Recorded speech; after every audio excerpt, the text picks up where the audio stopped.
menjadikan REI DKI sebagai mitra kerja strategis Gubernur dan Pemprov DKI. Yang kedua, proses perizinan yang lebih mudah, cepat, dan murah sesuai dengan aturan yang berlaku.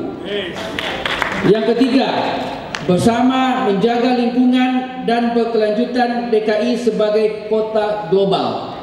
Jakarta, 7 November 2024, Ketua REI DKI Alfred R. Iskandar, calon gubernur DKI periode 2024-2029, Bapak Ridwan Kamil.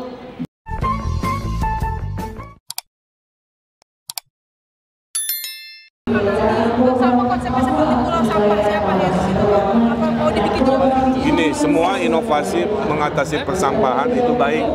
Poin saya adalah praktek reklamasi di Singapura itu sekian persennya pasir laut, sekian persennya sampah yang udah jadi bongkahan kan. Nah, rumus itu yang kita akan jadikan inspirasi.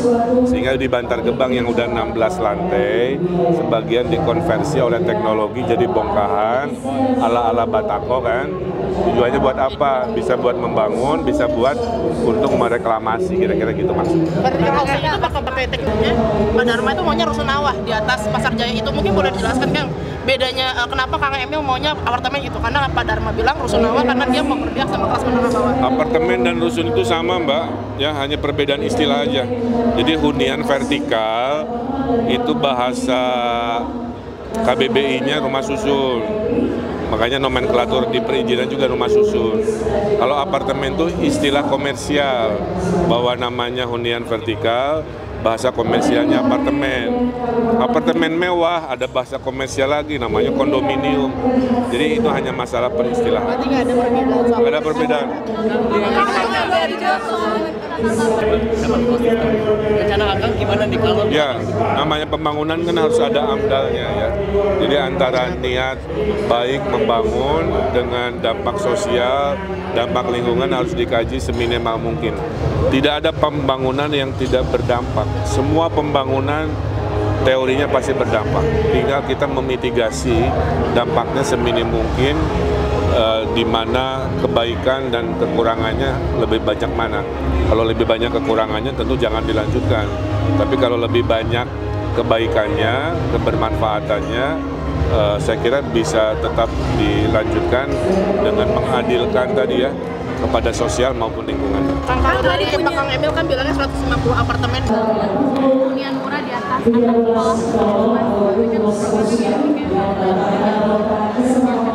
Ya, masing-masing punya ide ya. Masing-masing punya ide, silahkan saja. Tapi menurut kami yang paling realistis di seluruh dunia itu membangun yang namanya hunian itu di atas pasar. Udah itu aja. Bukan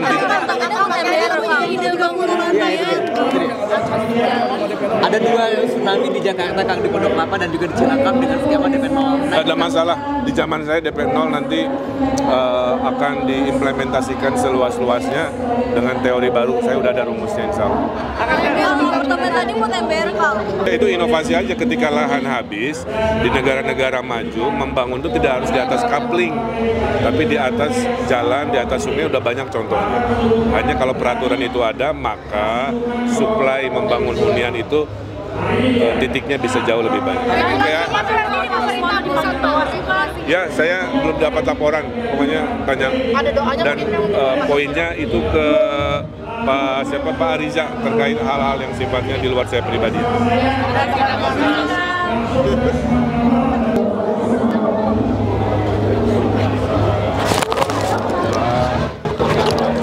Bahwa Kota Jakarta dalam 5 tahun ke depan ekonominya akan banyak dipengaruhi oleh tata ruang.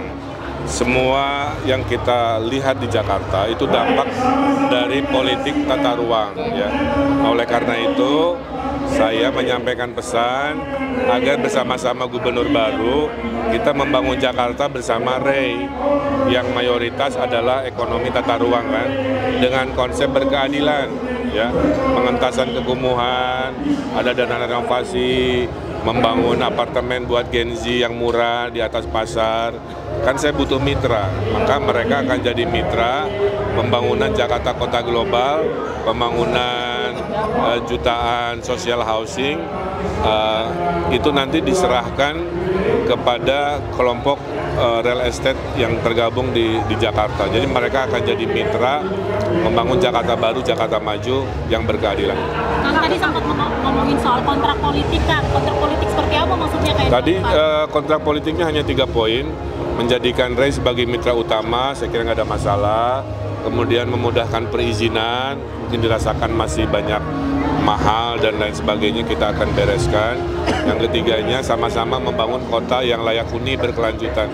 Jadi sebenarnya prinsip-prinsip utama yang sangat baik, tentulah saya tanda tangani sebagai kontrak komitmennya. Kalau soal reklamasi di Ancol ini menarik tadi kan, tapi beberapa kajian dari ITB